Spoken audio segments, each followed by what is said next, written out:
और हक को बातिल के साथ न मिलाओ, और सच्ची बात को जानबूझकर न छुपाओ, और नमाज पढ़ा करो और ज़कात दिया करो, और अल्लाह के आगे झुकने वालों के साथ झुका करो।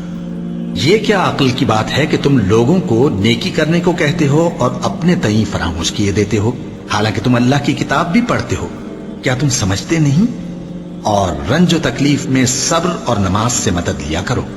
और बेशक नमाज गरा है, मगर उन लोगों पर गरा